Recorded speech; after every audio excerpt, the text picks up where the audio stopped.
안녕하세요. 전 직장에 다니고 있는 40대 여성입니다.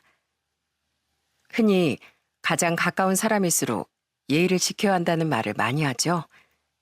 그렇지만 참 많은 분들이 이게 얼마나 중요한 이야기인지 생각하지 못하는 것 같습니다. 저 역시 가깝다는 이유로 무조건적인 이해를 바라는 사람들을 겪었었는데요. 역시나 그 끝은 좋지 않았습니다. 제가 겪었던 정말 기가 막힌 이야기를 오늘 여러분들에게 들려드리려고요. 저는 시골에서 과수원을 운영하던 부모님 밑에서 자랐습니다. 제 밑으론 3살 차이 남동생이 있었고 부모님은 농사도 지으셨지만 소도 키우시고 정말 많은 일을 하셨어요. 특히나 부모님은 항상 어릴 적부터 남들에게 베푸는 걸 중요하게 생각하셨어요. 그때도 시골엔 혼자 사시는 노인분들이 정말 많았는데 엄마 아빠는 그런 분들께 주기적으로 김치도 가져다 드리고 소고기나 쌀도 좀 챙겨다 드릴 때가 많았어요. 동네에서 나눔 봉사 같은 걸 할 때면 항상 참석하시는 게 저희 부모님이셨답니다. 그런 부모님은 저와 남동생에게 항상 하시던 말이 있었어요.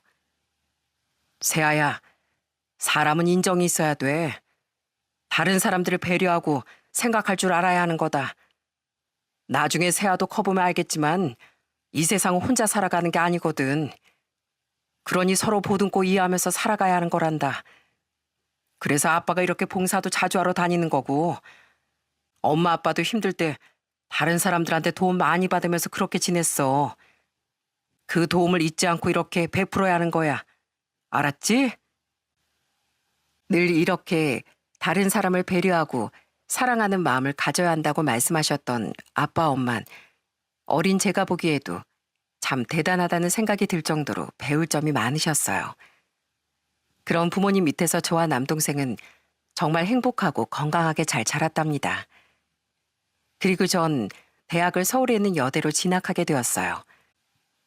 평생 시골에 살다가 도시로 나와 지내다 보니 초반엔 정말 재밌고 신세계가 펼쳐진 것만 같았어요.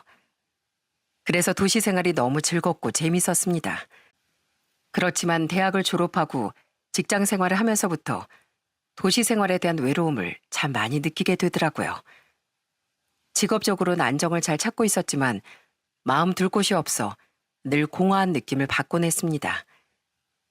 그런 저의 마음을 따뜻하게 채워준 사람이 바로 30대 중반에 만났던 남자친구였어요. 직장 동료의 소개로 만나게 된 남자친구는 참 따뜻하고 정감 있는 사람이었어요. 저나 남자친구나 나이가 있다 보니 결혼을 전제로 연애를 하게 되었고 1년의 연애 끝에 결혼을 결심하게 되었죠. 처음 저희 집에 인사 갔을 때 남편은 저희 집 풍경을 너무나 좋아했습니다. 남편은 나고 자란 곳이 서울이라 그런 시골 생활은 잘 몰랐었거든요. 그래서 그런지 정말 하나하나 다 신기하고 재밌어 하더라고요. 우와, 아버님, 여기 진짜 너무너무 좋네요. 저도 이렇게 시골에 살고 싶은 게 꿈이었거든요. 그런가? 아이, 그치만 자네는 아마 여기서 한 달도 못 살걸? 공기가 좋긴 하지만 서울 사람들은 아무래도 편의시설들이 근처에 다 있으니 거기에 적응되어 있지 않나. 여기 오면 심심해서 못 살아. 거기다 마트도 우린 한 번 가려면 읍내까지 나가야 한다고. 그래도 전 여기가 참 좋은 것 같아요. 풍경도 너무 예쁘고 바람 부는 것도 시원하고 무엇보다 내내 빵빵거리며 정신없는 차도 많지 않으니까 정말 좋네요. 그래? 그럼 자네 자주 여기 내려오게. 머리 식히기엔 시골만한 곳이 없지. 그렇게 하하호호 웃으며 남자친구의 첫인사를 마치고서 전 얼마 뒤 남자친구 집으로 인사를 가게 되었어요. 그런데 처음에 예비시댁에 가고선 전 진짜 깜짝 놀랐습니다. 예비시댁은 남편 위로 누나인 큰 신우와 아래 여동생인 막내 신우가 있었습니다. 그런데 큰 신우의 키가 179cm로 진짜 장신이더라고요. 들어보니 예전에 배구 선수 출신이었는데 고등학교 때까지 선수로 뛰다가 실력이 프로까진 가지 못해 그냥 포기했다고 하더라고요. 솔직히 저도 키가 165cm라 여자 키로 치면 작은 편은 아니었는데 진짜 처음엔 좀 위압감이 들기도 했습니다. 거기다가 막내 신우는 약간 좀 철이 없는 느낌이었고요. 명품도 좋아하고 꾸미기 좋아하는 그런 사람이었죠. 예비 시부는 은퇴를 한 상태였습니다. 여러분들 나는 자연인입니다. 그 프로 아시죠? 거기 나오시는 분들처럼 시부는 시골에서 혼자 자연을 즐기면서 살고 계셨어요. 그래서 처음 인사를 갔을 땐 예비 시모와 신우들만 볼 수 있었죠. 안 그래도 예비 며느리 인사 온다고 하길래 와서 같이 보자고 했더니만 시간이 영 안 된다네. 우리 남편은 나중에 따로 봐야 되겠다. 아유, 그 양반은 왜 그렇게 시골을 좋아하는지 원. 여기서 마트도 코앞이고 편하게 살면 될걸. 하여튼 간에 번거롭게 됐어. 아니에요. 제가 나중에 시간 내서 따로 찾아뵐게요. 그래, 이제 한 가족이 되는 건데 서로 조율하고 그러면서 살아야지 뭐. 난 솔직히 시골 생활은 영 체질에 맞지 않아서 말이야. 아마 앞으로도 우리 남편이랑 나랑은 이렇게 서로 따로 살게 될 것 같으니까 네가 참고하거라. 처음엔 그저 서로 생활 취향이 달라 그렇게 따로 사시는 줄만 알았는데 나중에 시간이 흐르고서 두 분이 서로 마주칠 때 모습을 보니 왜 그렇게 떨어져 사는지 이유를 딱 알게 되었어요. 사실 좀 찜찜한 사건 하나가 결혼 전에 한 번 있었어요. 그때가 상견례 자리였는데 시부께서 아침 일찍 시간 맞춰 상견례 장소로 오려고 하다 보니 좀 배가 고프셨던 것 같습니다. 그래서 음식이 나오자마자 바로 식사를 맛있게 하고 계셨는데 그때 시모가 뭐라고 했는지 아세요? 전 진짜 깜짝 놀랐습니다. 아유, 당신 예의 좀 지켜. 밥도 안 먹고 뭐 했어? 무슨 머슴도 아니고 뭘 그렇게 며칠 굶은 것처럼 그렇게 처먹어? 시모가 이렇게 말을 하자 그 자리에 있던 사람들 모두 깜짝 놀랄 수밖에 없었죠. 아무리 그래도 그런 말을 쉽게 할 수가 없는데 그냥 아무 자리도 아니고 상견례에서 그런 소리를 한다는 게 좀 놀라웠거든요. 그나마 시모도 자기가 말실수를 한 걸 알았는지 그 말을 내뱉자마자 수습을 하려고 하더라고요. 아니 저랑 남편이랑 워낙 친구같이 막역하게 지내다 보니까 나이도 같거든요. 제가 또 편하게 지내는 게 좋아서 저도 모르게 좀 민망해하며 말하는 시모를 보면서 그래도 그렇게 경우가 없는 분은 아니시구나 생각했습니다. 그런데 상견례 내내 시모는 시부가 하는 말 꼬투리 하나하나 다 잡기 시작하더라고요. 한 번은 시부가 저희 아빠한테 시골 생활에 대해 물어본 적이 있었어요. 사돈, 과수원하시면 안 힘드신가요? 저도 시골 생활 로망이 있어서 이렇게 시골에 내려와서 살고 있지만 작은 텃밭 하나 일구는 것도 참 쉽지 않더라고요. 사돈께서 과수원을 하신다고 하니 제가 꼭 한번 여쭤보고 싶었습니다. 저도 과수원 한번 해보고 싶었거든요.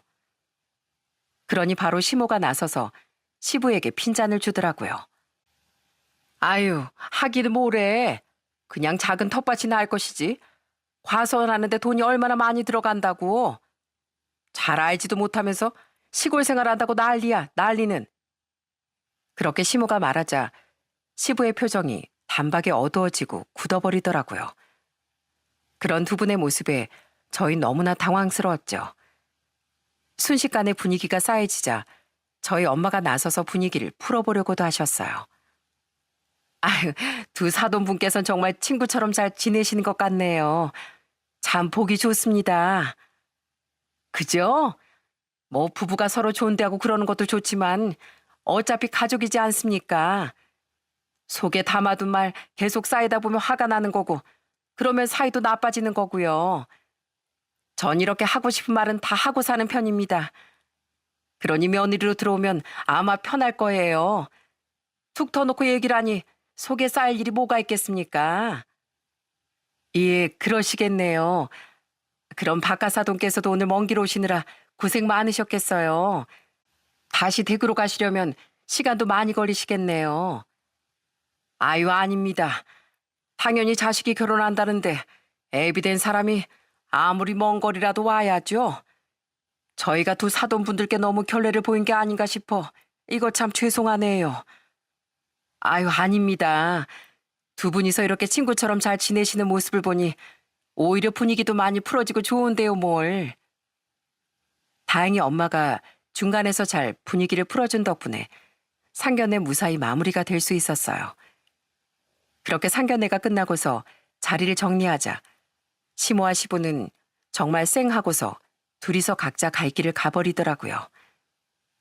그 모습을 보면서 저희 부모님은 저에게 슬쩍 얘기를 꺼내셨습니다. 세아야, 두 분이서 아직 결혼 유지 중이신 거 맞는 거지? 아니 어쩜 남보다도 못하니? 좀 이상한데? 사위는 참 마음에 든다만 이엄만 걱정이 되는구나. 나도 두 분이서 이렇게 오래 같이 계시는 건 처음 봐서 당황스러워. 저렇게 투닥거리실 줄은 몰랐거든. 그러니? 그래도 두 분이서 따로 사신다고 하니까 자주 마주치진 않으실 것 같긴 하다만 분위기가 영 안 좋다 얘. 사실 처음엔 두 분을 따로 만나 뵙기 때문에 이렇게 사이가 안 좋을 거라곤 꿈에도 상상을 못했습니다. 그런데 상견례 자리에서 그런 모습을 보고 나니 참 생각이 많아지더군요.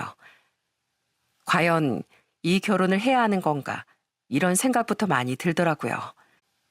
그렇지만 남편은 또 너무 좋은 사람이었고 두 분이 따로 계실 땐 또 그다지 문제가 될 부분이 없었기에 괜찮을 거라 생각하고 결혼을 하게 되었죠. 남편은 저희 집에 참 잘했습니다. 부모님께도 잘했지만 남동생과도 참 잘 지냈어요. 가끔씩 남동생이 일에 치여 힘들어하다 저희 신혼집에 오면 남편은 저보다 더 제 남동생을 챙겨주기도 했죠. 처남, 이거. 처남 요즘 많이 피곤하지? 사회생활이라는 게 원래 쉽지가 않잖아. 그래도 처남은 성격도 좋고 일도 잘하니까 금방 적응할 거야. 이거 받아. 처남 맛있는 거 사 먹어. 매형, 역시 저 생각해 주시는 건 매형밖에 없네요. 저 진짜 매형한테 많이 배웁니다. 그렇게 남편은 종종 남동생에게 용돈도 챙겨주면서 진짜 친형처럼 조언도 많이 해주고 응원도 많이 해줬어요. 그런 남편의 세심함 때문에라도 저도 시댁에 잘하려고 했었고요. 그런데 결혼을 하고 보니 제가 생각했던 것보다 시댁 분위기는 전혀 달랐습니다. 세상 쿨하고 시원시원하게 보였던 시모는 전혀 그런 성격이 아니었고 시부는 세상 세심하고 다정하신 분이셨어요. 사실 처음엔 두 시누이들이 워낙 시모만 챙기길래 전 시부가 뭔가 잘못한 게 있거나 가족들에게 별로 좋지 않은 사람인가 보다 생각했었거든요. 그런데 지내다 보니 전혀 그게 아니더라고요. 시부는 한 달에 한 번씩 집으로 오곤 했는데 그때마다 시누들은 다 시모 편이었고 남편만 중립을 지키곤 했습니다. 특히나 시부가 시댁으로 오실 때마다 저희도 같이 가서 식사를 하곤 했는데 그때마다 치모의 잔소리 폭탄이 엄청나게 쏟아지곤 했어요. 당신은 대체 그 언제까지 깡촌에서 살다가 올 거야? 이제 며느리도 봤는데 여기 와서 지내야 하는 거 아니야? 그 얼굴도 새카맣게 변해가지고선 아주 촌놈이 다 됐네, 촌놈이. 당신 잔소리에 내가 여기만 오면 숨이 턱턱 막혀서 오고 싶지가 않아. 나 올라오게 하고 싶으면 그 잔소리 하는 거 좀 그만해. 며느리 있는 자리에 산다는 소리가 그거야? 내가 지금 잔소리 안 하게 생겼어? 그래도 며느리 앞에서 창피는 한가 보지?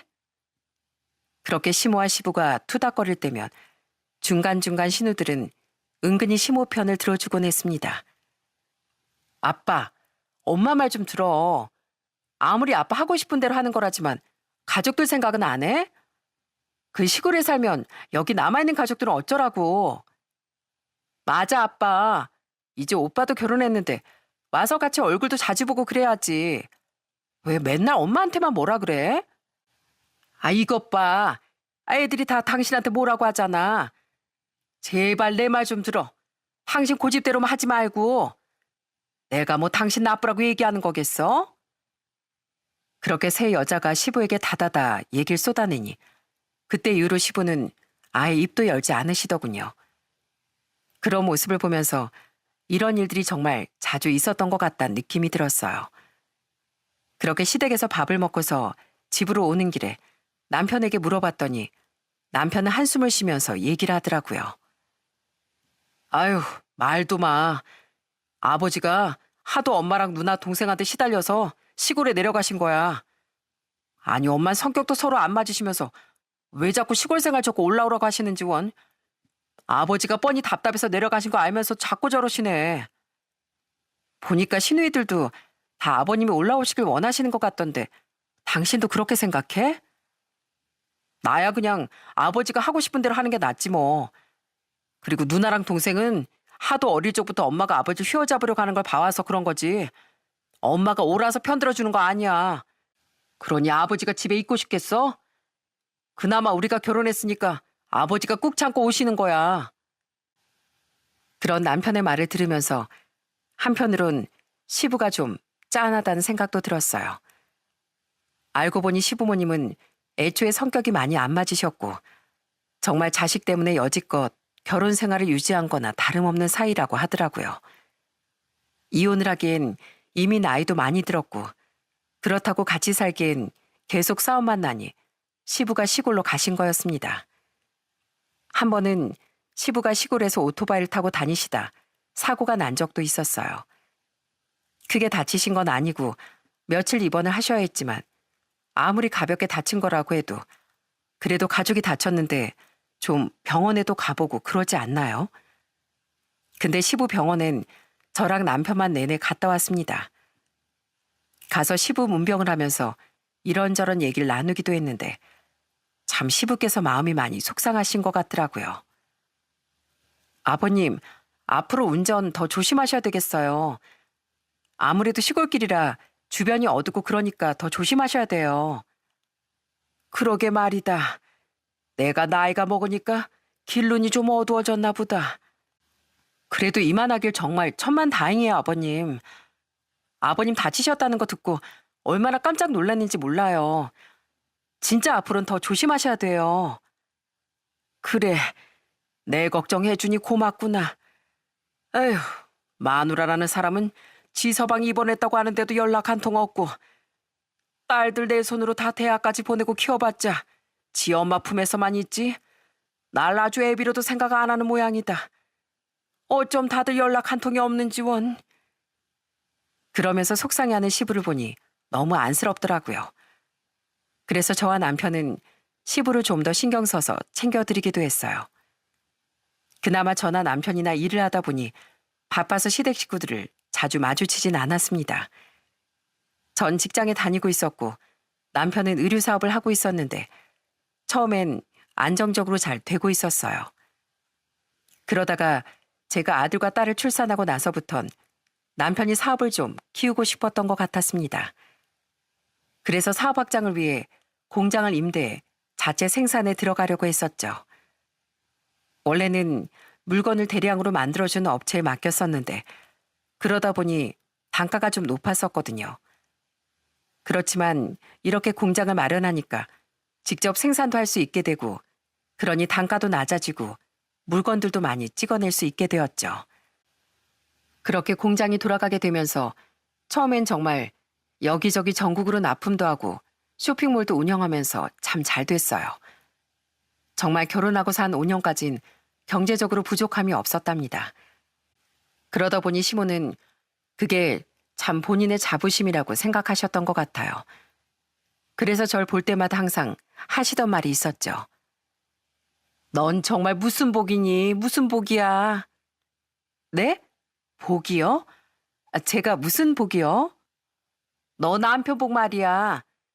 에휴, 난 남편 복이 없어서 이러고 사는데 넌 남편 복도 많아가지고 편하게 살잖니. 남편이 돈을 잘 버니까 얼마나 좋아. 우리 아들이 잘났지 뭐. 잘난 우리 아들 만나서 참 좋겠다 넌. 솔직히 시모가 이렇게 얘기할 때마다 참 어처구니가 없더라고요. 물론 남편이 돈을 잘 벌면 좋긴 하겠지만 그렇다고 제가 그렇게 능력이 없는 것도 아니었거든요. 처음엔 저도 그저 자기 자식이니 그저 자식에 대한 사랑으로 그런 얘기를 하는 거라 생각했습니다. 그런데 시모뿐 아니라 시누이들도 똑같이 저한테 얘기를 하는 거였어요. 옳게 올케는 진짜 좋겠다. 솔직히 우리 동생 정도면 적어도 강남 여자 만날 수 있는 건데. 그러게, 우리 새언니는 뭐 시골에서 나고 자라서 그렇게 좀 세련된 맛은 없긴 하지. 그러니까 올케는 서울 남자애 돈 잘 버는 사장이 만나서 얼마나 좋아. 아주 땡 잡았지 뭐. 어머, 그래요? 저희 남편은 저랑 결혼해서 땡 잡았다던데. 그러게요. 저도 어디 가면 지역 유지 아들 정도 만날 수 있다고 많이 들었었는데, 그럼 서로서로 잘 만난 거 아닌가요? 그나마 저도 가만히 있지 않고 다 맞받아치긴 했지만, 은근히 기분 나쁜 건 어쩔 수가 없더라고요. 문제는 이것뿐만이 아니었습니다. 남편 사업이 잘 되기 시작하니 시댁 식구들은 그 돈이 다 가족 돈이라고 생각하는 건지 뭘 요구해도 참 당연하게 요구를 하더라고요. 한 번은 큰 시누이가 저한테 연락이 온 적이 있었어요. 그러더니 대뜸 돈을 빌려달라고 말을 했습니다. 올케, 있잖아. 나 부탁 좀 할게. 내가 찬호한테 얘기하니까 지금 바쁘다고 이따가 얘기하자고 하더라고. 다름이 아니라 나 이번에 이사 가는 거 알지? 근데 대출 받으려 하니까 돈이 좀 부족하더라고. 그래서 말인데 한 2억 정도만 좀 빌려주면 안 될까? 내가 집값 오르면 그때 바로 갚을게. 네? 2억이요? 저희 그 정도 여유 자금 없어요. 아니, 왜 없어? 사업이 그렇게 잘 되는데. 내가 다 나중에 갚는다니까 그러네. 올케는 뭐 이런 거 잘 모르는구나? 아유, 알았어. 내가 그냥 찬호한테 얘기하지 뭐. 그러면서 전화를 또 끊어버리는 큰 신우를 보면서 참 황당하기도 했습니다. 아니, 다른 것도 아니고 돈도 한두 푼 빌려달라는 것도 아니면서 무슨 언제까지 갚는다는 말도 없이 집값이 오르면 주겠다는 게 이게 무슨 소린가요? 정말 갚겠다는 건지 말겠다는 건지 이해가 되지 않더라고요. 더군다나 우리가 그렇게 사업이 잘 된다고 해도 돈이 뭐 엄청나게 버는 것도 아니었거든요. 남편이 사업 확장하면서 대출을 정말 많이 받았기 때문에 대출금도 계속 내고 있었는데 저렇게 당당하게 요구를 하니 참 황당하더라고요. 거기다가 시모는 또 큰 시누이가 제가 그렇게 말했다는 걸 전해 들었는지 저한테 연락이 와서 대뜸 화를 내기도 했어요. 예, 너 돈 안 빌려주겠다고 했다며? 아니, 큰애가 네 돈 빌려달라는 것도 아니고 우리 아들 돈 빌려달라는 건데 네가 뭔데 안 빌려준다고 그래? 너 직장생활 하면서 한 달에 뭐 얼마나 버니? 300은 버니? 우리 아들은 그것보다 10배, 20배는 더 벌잖아. 근데 네가 왜 안 된다 그래? 어머님, 공장 임대료에 사무실 임대비, 직원들 월급, 물건값, 택배비 이렇게 하면 그렇게 벌어도 남는 거 많이 없어요. 뭘 또 안 남아. 남으니까 여지껏 장사하겠지. 혹시 설마 네가 뒤에서 돈 빼돌리고 그러는 거 아니야? 어머님, 뭐 대출 내역이라도 보여드려요? 제가 왜 거짓말 하겠어요. 솔직히 큰 신우도 남편이 거절할 거 아니까 저한테 연락해서 떠본 거잖아요. 남편한테 제대로 설명하라고 전하겠습니다. 신우에 이어 시모까지 제 속을 뒤집어 놓으니 정말 너무 화가 나더라고요. 그래서 남편에게 이 얘기를 바로 하니까 남편은 엄청 화를 냈죠. 그러더니 남편이 단호하게 신우이에게 얘기를 하고 상황이 정리가 됐답니다. 그 뒤로도 소소하게 돈을 줘라, 용돈을 챙겨라 이런 얘기가 나오길래 전 단박에 거절했습니다. 그랬더니 시모는 그냥 얘기하면 안 될 것 같다고 생각하셨는지 어느 날은 진짜 교묘하게 머리를 써서 절 이용하시더라고요. 하루는 저한테 갑자기 시모가 급한 목소리로 전화가 왔습니다. 에미야, 에미야, 너 지금 어디니? 지금요? 저 지금 잠깐 밖에 나와 있는데 약속 있어서 가고 있어요. 근데 왜요? 약속 좀 미루고 여기 좀 빨리 와다오. 급하다 급해. 주소 불러줄 테니까 너 여기로 빨리 와. 휴일에 급하다며 저한테 전화 온 시모의 목소리를 듣고서 전 너무 놀라 만나기로 한 지인에게 양해를 구하고 2시간 뒤로 약속을 미루고서 시모가 말한 장소로 뛰어갔습니다. 그런데 그곳에 도착을 하자마자 전 경악을 금치 못했네요. 그곳은 고급 한식집이었고 시모를 포함해 5명 정도가 테이블에 앉아 절 기다리고 있었거든요. 그러더니 시모는 세상 온화한 표정으로 절 맞이해 주시는 거 있죠? 아가, 여기 내 지인들이야. 인사해. 얘들아 인사들 해라. 우리 며느리. 어머, 아이 며느리 오랜만이네. 어쩜 얼굴이 더 예뻐졌어? 결혼식 때도 참 곱다고 생각했었는데. 그러게 말이야. 아이 우리 아들이 돈을 잘 버니까 또 얼마나 좋은 관리 많이 받겠어. 얼굴 여기저기 고치기도 하고 좋아졌지 뭐. 네? 어머님, 얼굴을 고치기는요. 화장만 좀 바꾼 건데요. 아이 그러니? 아무튼 여기 좀 계산해라. 우리 아들 돈도 잘 버는데 내가 밥 한 끼 산다고 그랬거든. 네가 여기 계산하고 가면 돼. 아이고, 며느리 잘 먹었다. 우리 다음에 또 보자. 그러면서 시모는 자기 지인들과 함께 우르르 그냥 휙 나가버리는데 정말 이게 뒤통수 맞는다는 거구나 하는 생각이 딱 들더라고요. 진짜 그 순간은 이게 뭐지 하는 생각이 들면서 사람이 너무 당황스러우니 아무것도 할 수가 없다는 게 실감이 났습니다. 솔직히 시모가 처음부터 주변 지인들 만나는데 우리 집 자랑을 좀 했다면서 기분 좋게 밥 한 끼 사면 안 되겠냐고 애초에 저한테 잘 얘기를 했으면 저도 이렇게 당황스럽진 않았을 것 같았어요.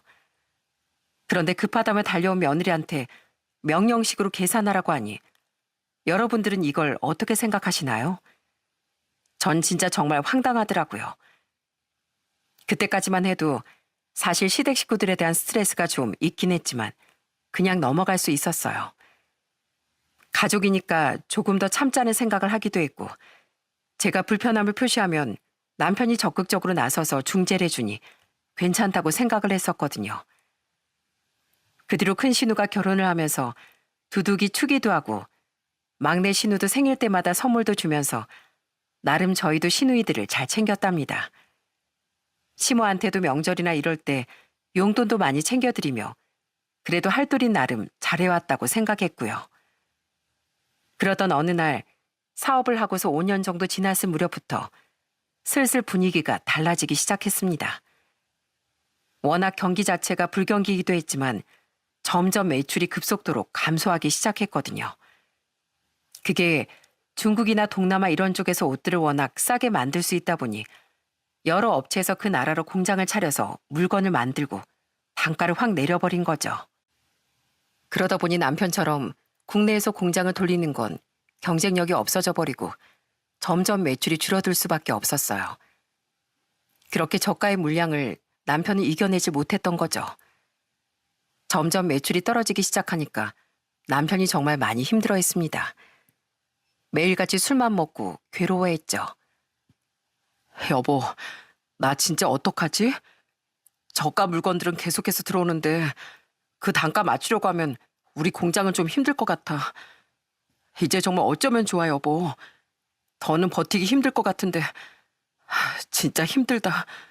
아무리 불경기라고 해도 이렇게 경쟁조차도 안 되니 너무 힘들어. 여보 힘내. 내가 해줄 수 있는 거라곤 이렇게 힘내라고 말해주는 것밖에 없네. 당신 얼마나 괴롭겠어. 그동안 그렇게 노력을 많이 했는데. 그러니까 그나마 당신이라도 내 노력 알아주니 다행이다. 당신한텐 진짜 미안해. 내가 어떻게든 잘 돼서 호강시켜주려고 했는데. 아니야 여보. 우리 같이 한번 이겨내보자. 조금만 더 버티다 보면 분명 좋은 날 올 거야. 그렇게 저흰 위기를 어떻게든 서로 극복해보려고 노력했습니다.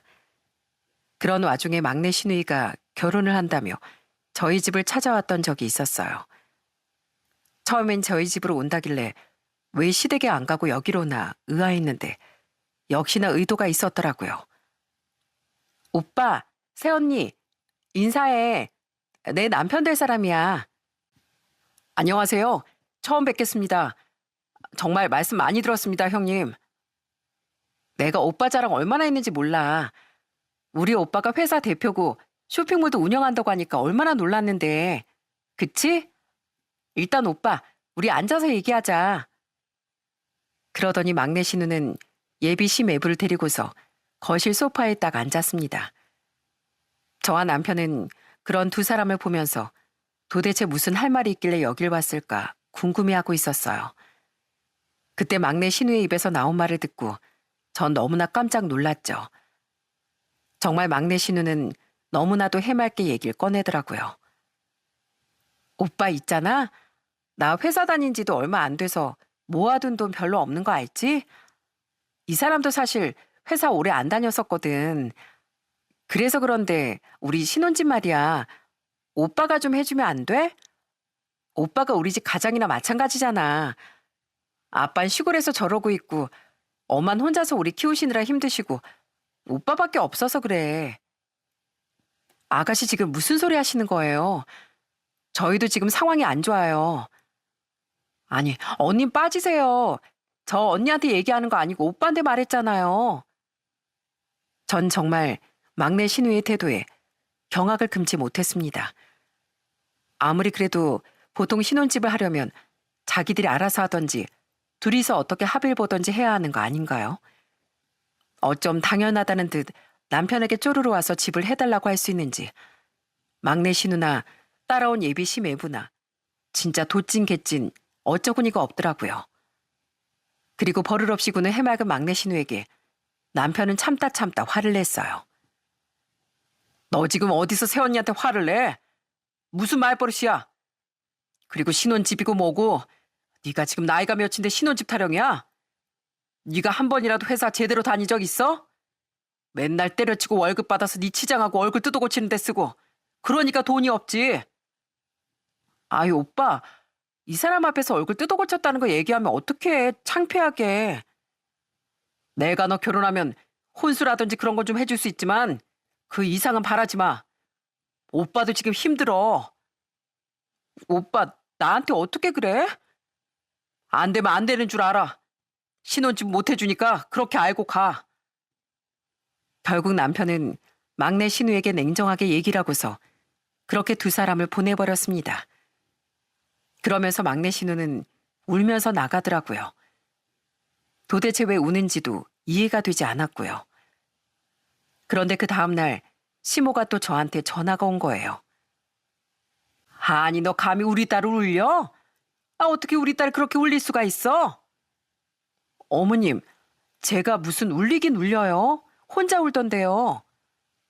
아이 어쨌거나 새언니가 됐으면 신우이가 결혼한다는데 돈 좀 보태줄 수 있는 거 아니야? 네가 그렇게 냉정하게 잘라버리니까 울지. 어머님 저희도 힘들어요 힘들어. 지금 남편 사업도 잘 안 돼서 머리 아픈데 무슨 소리 하시는 거예요?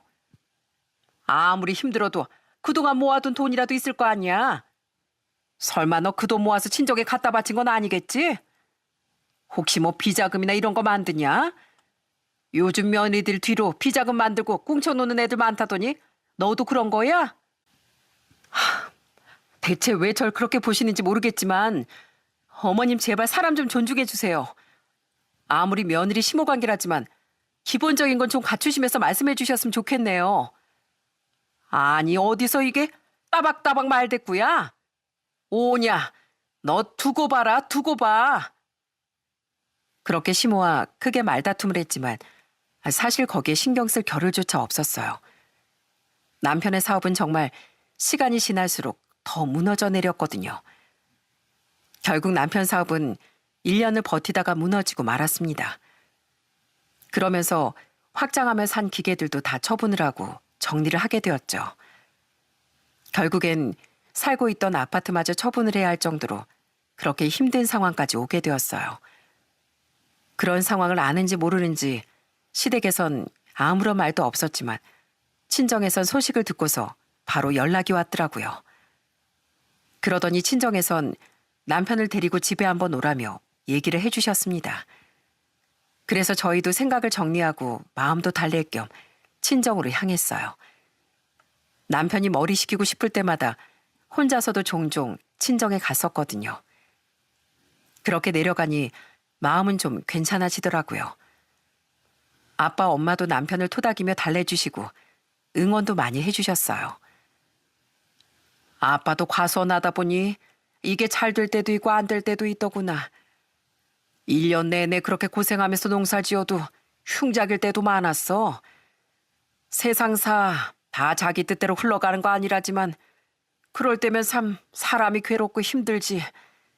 내가 임서방 자네 맘 100번 이해하네. 얼마나 힘들었겠는가 그래. 감사합니다, 장인어른. 그리고 죄송합니다. 어떻게든 다시 살려보려고 노력했는데 정말 힘드네요. 아닐세. 인생이 다 그런 거 아니겠나. 내려갈 때가 있으면 올라올 때도 있겠지. 다 그러면서 사는 걸세. 그러니 힘들어하지 말게나. 내가 뉴스를 보니까 1년 동안 최근 폐업한 자영업자들만 해도 100만 명이라고 그러더구만. 그만큼 얼마나 많은 사람들이 지금 힘들겠나. 경기가 그 정도로 안 좋다는 거야. 그건 자네 잘못이 아니네. 언제든지 다시 일어설 수 있을 테니 힘내게나. 그렇게 친정 부모님의 위로를 받고서 저와 남편은 다시 한번 힘을 내기로 다짐했습니다. 그리고 저흰 살던 아파트를 처분하고서 전셋집으로 이사를 가게 되었어요. 그 소식이 시모에게도 들어가게 되었습니다. 사실 그때 다툼 이후로 시모랑 따로 연락은 안 하고 있었는데 이사를 했다는 걸 아시고선 바로 저한테 연락이 오시더라고요. 예, 너 이사했니? 아니 그 소식을 왜 우리한테 얘기를 안 했어? 뭐 어디로 이사했는데? 집들이나 이런 건 안 할 거니? 네, 집들이 안 할 거고요. 저희도 짐 정리하고 그러느라 정신이 없었어요. 여기 정리되면 한번 초대할게요. 하여간 너 그러면 안 되는 거야. 이사하기 전에 최소한 우리한테 얘기를 했어야지. 아무튼 정리 다음에 꼭 초대해라. 그렇게 이사를 간 후 얼마 지나지 않아 저희 엄마가 3일 동안 저희 집에 머무르게 되셨어요. 얼마 전부터 기침을 자주 하시던 엄마가 걱정돼 아빠가 큰 병원에 예약을 하셨거든요. 그러면서 겸사겸사 저희 집에 머무르시게 된 거였죠. 엄마도 저희 집에 온다면서 바리바리 반찬들을 싸우시기도 했어요. 우리 먹인다고 된장이며 고추장이며 김치며 채소들까지 다 하나하나 싸들고 올라오셨습니다. 그걸 보고 참 마음이 찡하더라고요. 엄마, 이 무거운 걸 왜 들고 왔어? 그냥 택배로 보내면 될걸. 택배 보내면 언제 도착할 줄 알고. 몇 개 안 들고 왔어. 그냥 김치도 조금만, 반찬도 조금만 이렇게 해서 가지고 온 거야. 무슨 몇 개를 안 들고 와. 바리바리 다 싸들고 왔구만. 엄마 건강 때문에 온 거면서 왜 우리 걱정만 해. 나 미안하게. 미안하긴. 이게 부모 마음이라는 거다. 너도 애들 커봐라. 이 엄마 마음 누구보다 잘하게 될걸. 그러면서 부지런히 또 냉장고 정리까지 해주시는데 참 엄마한테 죄송하면서도 감사하고 너무나 뭉클했습니다. 우리 애들도 엄마가 오니 너무 좋아하고 들떠하더라고요. 전 오랜만에 엄마 어떻게 시간을 보낼까 생각을 하고 있었어요. 그런데 그때 갑자기 시모에게서 연락이 온 거였습니다. 그런데 애들이랑 엄마가 거실에서 노는 말소리가 들렸는지 대뜸 시모가 저에게 묻더라고요. 뭐야, 집에 누구 왔냐? 친정엄마 오셨어요. 3일 정도 저희 집에 계실 거거든요. 뭐? 너 지금 사람 차별하니?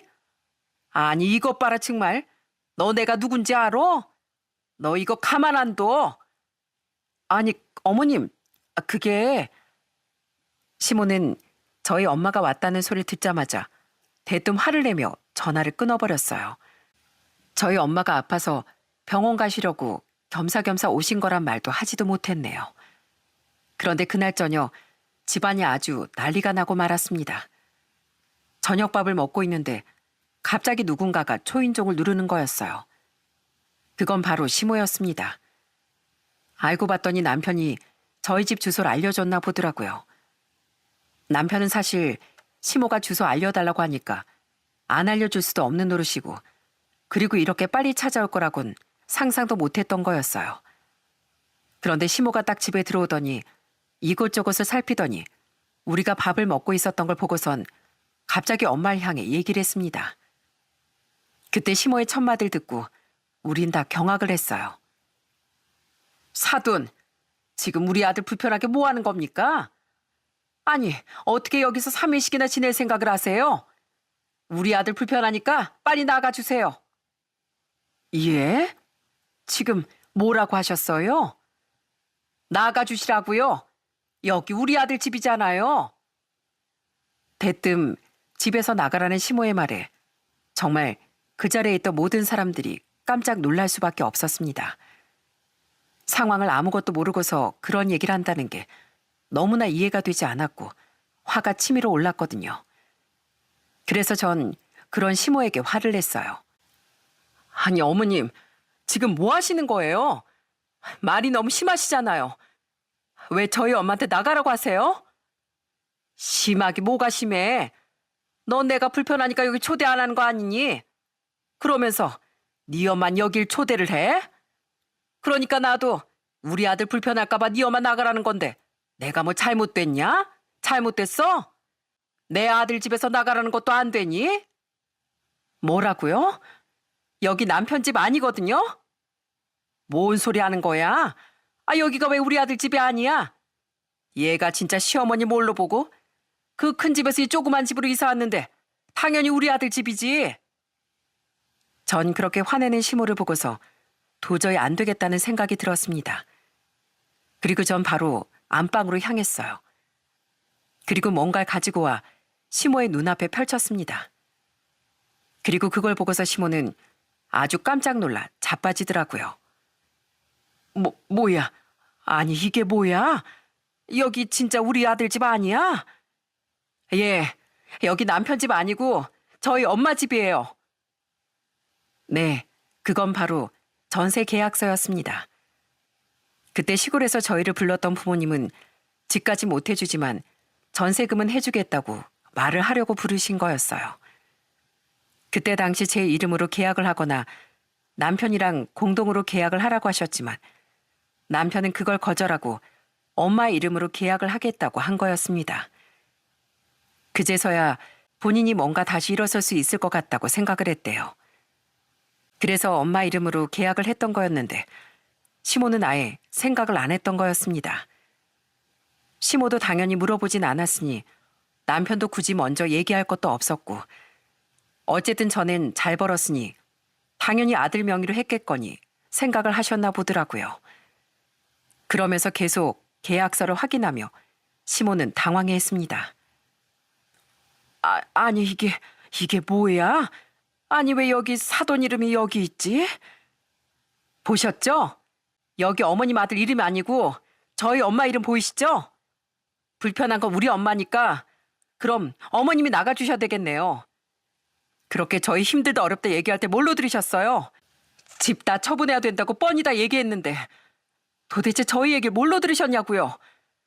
어렵고 힘들 땐 손 한번 잡아주고 위로 한번 해준 적 없으시면서 이럴 땐 아들 불편할까 봐 편들어 주려고 오셨다고요? 참 귀한 애정이네요. 아니 그게 아니라 내 말은 됐습니다. 어머니 말 더는 들을 필요 없을 것 같네요. 어머님 필요할 때만 아들 편들어 주는 거고 아들 힘들 땐 한 번 도움 줘보신 적 없으시면서 언제부터 아들 챙겼다고 그러시는지 모르겠는데요. 당장 나가주세요. 그러자 시모는 엄마에게도 사과를 하기 시작했어요. 아이고 사돈, 그게 아니고요. 제가 착각을 좀 했습니다. 죄송합니다. 제가 미처 몰랐네요. 아닙니다. 모르실 수 있죠. 그렇지만 딸 집에 엄마가 가보지도 못하고 사위 눈치를 봐야 하는 거라면 전 저희 딸 다시 데리고 오렵니다. 그걸 원하시는 건가요? 아니 그게 아니라 아니시죠? 근데 사돈 여기 계속 계시면 전 그렇게 알고 딸 데리고 가려고요. 본인 아들 불편할까 봐 사돈 내조치러 가셨던 분이신데 제가 가만히 있을 수는 없죠. 어떻게 하시겠습니까? 제가 저희 딸을 데리고 갈까요? 아님 사돈이 나가시겠어요? 사돈 얼굴 보는 게 제가 상당히 불편해서요. 그때서야 시모는 굉장히 당황해했습니다. 그러면서 아무것도 못하고 서성이자 남편과 애들도 나서서 시모에게 화를 냈어요. 엄마, 빨리 나가. 어? 나가라고. 창피하게 진짜. 할머니 나가요. 나가. 아니 그게 아니라 아유 죄송합니다. 제가 경솔했습니다. 그러면서 결국 시모는 집에서 쫓겨나고 말았습니다. 시모가 나가고서 남편은 정말 엄마한테 죄송하다며 무릎을 꿇고 머리를 숙이고 사과를 했어요. 장모님, 정말 죄송합니다. 제가 중간에서 잘 정리를 했어야 하는 건데 저 때문에 이런 일이 생겼네요. 정말 죄송합니다. 제가 드릴 말씀이 없습니다. 저도 저희 집 때문에 힘들었는데 너무 힘들어서 제가 제대로 정리를 못했던 것 같아요. 정말 죄송합니다. 괜찮네, 괜찮아. 어서 일어나. 자네가 뭘 잘못했다고 그러는가. 일단 다들 좀 놀란 것 같으니 한숨 좀 돌리고 밥도 좀 먹고 하자고. 자네는 아무 잘못 없으니 그러지 말게. 자네 어깨가 얼마나 무거웠겠는가. 괜찮네. 그렇게 그 사건이 벌어지고 난 후 남편은 엄마를 병원에 모시고 다니고 서울에서 간단하게 관광도 시켜주고 했습니다. 다 같이 맛있는 것도 먹으면서 그렇게 3일을 잘 지내시다가 엄만 집으로 돌아가셨죠. 정말 다행으로 엄만 건강에 별 이상은 없었습니다. 그리고 시모는 그날 이후로 자기가 실수했다는 걸 느꼈는지 자꾸만 연락이 왔지만 저나 남편이나 진짜 진절머리가 나서 연락조차 받고 있지 않습니다. 솔직히 시모나 신우들이나 죄다 남편을 돈줄로만 생각을 했었으니 점점 정이 떨어지고 있었는데 이번 사건을 계기로 남아있던 정마저 뚝 떨어지고 만 거였죠. 그리고 지금은 아예 신우랑 시모와는 연락은 끊은 상태이고요. 특별한 일이 있을 때면 시부만 한 번씩 시골에서 만나 뵙고 있어요. 같이 텃밭도 가꾸고 삼겹살도 구워 먹고 그러면서 시간을 보내고 오고 있답니다. 남편은 지금 의류 사업을 계속하고 있는데 전에 했을 때보단 한 10분의 2 정도로 확 줄어들긴 했어요. 그래도 처음부터 다시 시작을 한다고 노력을 정말 많이 하고 있습니다. 그런 남편의 노력 덕분인지 지금은 입에 풀칠할 정도로는 지내고 있어요. 그래도 전 남편을 믿는답니다. 남편이 성실하고 책임감 있는 사람이니 다시 올라갈 수 있을 거라고 생각해요. 저희 부모님은 시골에서 계속 과수원 농사도 지으시고 잘 지내고 계세요. 제 남동생도 얼마 전 결혼을 하게 되면서 저 역시 올케를 맞이하게 되었어요. 제가 신우의 입장이 되었으니 전 더 조심스럽게 올케를 대하려고 노력하고 있답니다. 정말 다행히 올케는 너무 착하고 좋은 사람이라 앞으로 잘 지낼 수 있을 것 같습니다. 저희 남편처럼 주변에 보면 가족이란 이유로 희생하는 분들이 정말 많으신 것 같아요. 그렇지만 아무리 가족이라고 해도 사람 사이엔 어느 정도 정도가 있어야 한다고 생각합니다. 어느 정도의 선을 넘어선다면 과감하게 끊어내는 것도 필요할 것 같아요. 단박에 끊어내는 게 힘들다면 조금씩 거리를 두는 것도 필요하다고 생각하고요. 요즘 정말 경기가 많이 안 좋고 힘든 시기가 오래 이어지고 있습니다.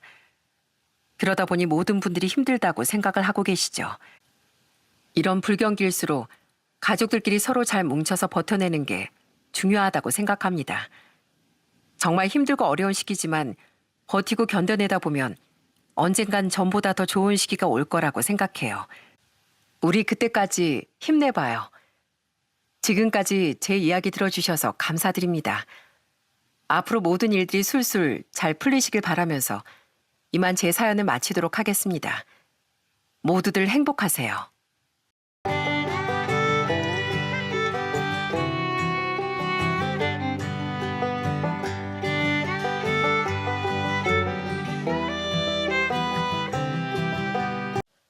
안녕하세요. 저는 간병과 참 인연이 깊은 여자입니다. 직업이 간병인은 아니지만 저는 살면서 가족을 여러 번 간병해야 했습니다. 누가 시켜서가 아니라 진심으로 절 소중히 여겨준 가족들의 간병을 제가 직접 하고 싶었거든요. 제 인생엔 그렇게 소중하고 특별한 가족들이 많았는데요. 다소 쉽진 않았지만 소중한 가족들 덕분에 행복하게 살아올 수 있었던 제 인생 이야기에 대해 지금부터 들려드리고 싶어요. 저희 엄만 제가 9살 때 바람이 나서 집을 나갔습니다. 그때 제 남동생들 나이가 고작 3살, 2살이었죠. 페인트공이었던 아빤 야간 작업도 마다하지 않고 그렇게 힘들게 일을 하며 우리를 키워주셨어요. 그런 아빠 대신 전 실질적으로 동생들의 엄마 역할을 했습니다. 그리고 아빠를 돕기 위해 고등학생 땐 공부를 포기하고 아르바이트를 하며 생활비를 보탰죠. 그런데 제가 딱 20살이 된 지 얼마 안 됐던 날, 아빤 말기암 판정을 받으셨습니다. 평생 페인트에서 나오는 독성 물질을 고스란히 마셔가며 자신의 몸은 돌볼 새도 없이 헌신하던 아빤, 암덩어리가 자신의 생명을 갉아먹고 있던 줄도 모르셨던 거죠. 미안하다, 은숙아. 아빠가 평생 은숙이 너에겐 미안할 일밖에 없구나. 아니에요, 아빠. 그냥 이까담 빨리 이겨내기나 하세요. 전 그거면 돼요. 전 아빠를 정성껏 간병했습니다. 하지만 아빤 7개월 만에 눈을 감으시고 말았죠. 마지막까지 저와 동생들을 걱정하면서요. 이후 전 바로 공장에 취업하며 생활전선에 뛰어들었어요. 이젠 아빠 대신에 제가 집을 책임져야 했으니까요. 공장도 다니고 인형 눈알도 붙이고 주점 설거지일까지 하면서 전 동생들을 공부시켰죠. 고등학생이 되며 의젓해던 둘째는 절 돕고자 아르바이트를 하려고 했었는데요. 전 화까지 내며 그런 둘째를 말렸답니다. 둘째는 공부엔 통 관심이 없었던 막내에 비해 공부를 정말 잘했거든요. 난 비록 공부를 포기해야 했지만 너만은 안 돼. 그러니까 진짜 누나를 위한다면 꼭 대학 가. 그렇게 둘째는 제 마음을 알아주어 공부에 매진했고 결국 서울의 명문대에 합격할 수 있었어요. 그리고 원래 운동을 좋아했던 막내는 한 지방대 사회체육과에 진학을 했죠. 시간이 흘러 둘째는 대학을 졸업하자마자 자동차 계열 대기업에 입사했어요. 막내는 대학 때 배워서 갈고 닦은 태권도가 적성에 딱이었는지 제가 있는 고향으로 들어와 태권도장 사범으로 취업을 했습니다. 제 청춘을 포기하고 자식처럼 키운 동생들이 그렇게 어엿한 사회인이 되니 너무 뿌듯하더라고요. 게다가 이젠 제게 은혜를 갚는다며 저를 챙기던 동생들을 보니 흐뭇하기 이를 데가 없었죠. 전 막내가 사회인이 된 뒤에야 첫 연애를 시작했습니다. 그리고 그 남자 제 나이 36에 결혼을 했죠. 남편은 저와 같은 지방에 살던 평범한 직장인으로 저보다 2살 연상이었는데 따뜻하고 좋은 사람이었죠. 그때 동생들은 자신들이 사회생활하며 모은 돈 대부분을 결혼 자금으로 보태주었어요. 둘째는 3천만 원을, 막내는 2천만 원을 보태 둘이 앞에 5천만 원을 제게 주더라고요. 누나가 이걸 어떻게 받아? 됐어. 가지고 있다가 너희들 결혼 자금으로 놨어. 누나도 돈 있어. 아니야, 받아, 누나. 이걸로 혼수도 사고 필요한 데 써. 누나가 지금까지 우리를 위해서 희생해 준 거에 비하면 이건 아무것도 아니야. 누나, 혹시라도 매형이나 시댁에서 힘들게 하면 바로 우리한테 달려와. 알았지? 고마워, 얘들아. 우리가 더 고마워, 누나. 그날 우리 삼남매는 서로 부둥켜 안고 참 많이 울었습니다. 이곳에 다 적지 못했지만 우린 정말 힘들게 서로를 의지하며 살아왔거든요. 그런 힘들었던 과거의 나날들이 주마등처럼 스쳐 지나갔던 거죠. 그렇게 전 결혼을 했고 시댁살이를 시작했어요. 남편은 외아들이었는데 자신의 부모님을 모시고 싶어 했거든요. 첫 인사를 드릴 때 전 좀 겁이 났습니다. 고아인데다 공장에 다니던 절 시부모님이 마음에 들어하지 않으실까 봐서요. 하지만 제 우려와 달리 시부모님은 절 보자마자 따뜻하게 안아주셨어요. 그날 들어보니 시어머니도 저처럼 부모님이 일찍 돌아가셨다고 하더라고요. 참 서러웠지. 내가 잘못해서 부모님이 안 계신 것도 아닌데 부모 없는 애라고 손가락질 받고 내가 잘못한 것도 아닌데 근본 없이 자라서 못 배워 먹었다는 소리 듣고 그런 날 딸이라고 따뜻하게 안아주신 분이 바로 내 시부모님이셨어. 평생 두 분을 내 부모님처럼 모시고 살고 싶었는데 두 분 다 너무 빨리 돌아가셔서 어찌나 슬펐던지. 내리사랑이라고 알지? 난 내가 받은 사랑만큼 다 너한테 물려주고 싶구나. 부모님 없이 혼자서 두 동생을 번듯하게 키워냈다며. 네가 웬만한 어른보다 훨씬 낫구나. 정말 대견해. 너도 어린 나이였을 텐데 어디 기댈 것도 없이 얼마나 힘들었니 그래. 앞으로는 우리한테 얼마든지 기대어 살려무나. 환영한다 며느라. 시어머니도 시아버지도 이렇게 너무 좋은 분들이었기에 전 합가를 결심할 수 있었던 겁니다. 결혼 후의 삶은 정말 행복했어요. 남편도 제게 잘해줬지만 시부모님은 정말 절 딸처럼 대해주셨죠. 전 평생을 동생들의 버팀목 역할을 하며 살아왔기에 시부모님과의 시간은 너무 편안하고 감동스러웠어요. 전 결혼한 지 몇 달 뒤엔 임신을 했는데요. 그때 시부모님의 성화로 전 일을 그만두었습니다. 아무리 같이 산다고 해도 제 밥벌이는 제가 해야 되는데 평생 돈을 벌어온 전 당연히 될 수 있는 한 오래도록 맞벌이를 해야 한다고 생각했었어요.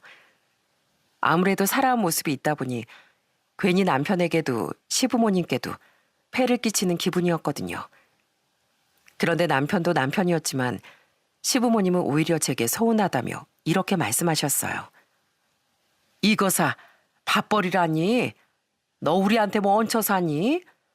우린 가족인데 가족이 벌어온 돈으로 생활하는 게 뭐가 폐를 끼치는 거야? 애 낳고 키우는 것만한 중노동도 없다. 그건 윤철이를 낳고 키웠던 내가 제일 잘 알아. 그러니까 넌 집에서 태교나 열심히 하고 아이 태어나면 아이나 잘 키워. 돈이야 윤철이도 벌고 우리도 이불 가게 크게 하면서 뭉텅뭉텅 잘 벌어오는데 무슨 걱정이야. 알았지? 네 시애미 말이 맞다. 집안의 대를 잇는 게 얼마나 중요하고 힘든 일인데. 두 분께선 손주 걱정보단 제 걱정 때문에 그렇게 말씀해 주셨다는 걸 잘 알고 있었어요. 그래서 너무 감사하더라고요.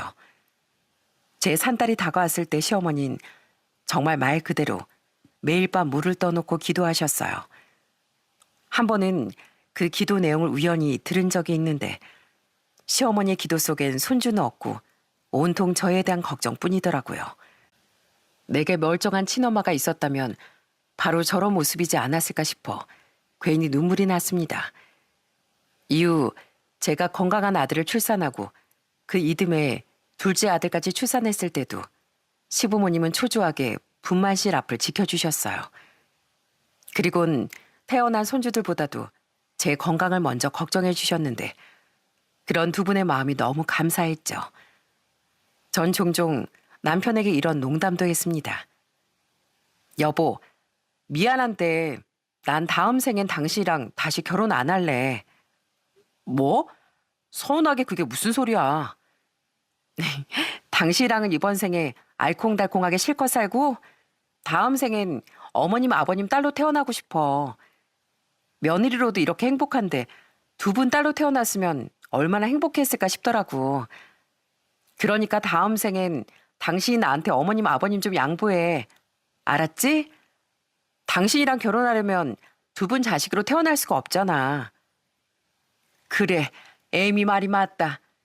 윤철이 네가 다음 생엔 애미한테 우리 자식 자리 좀 양보하거라.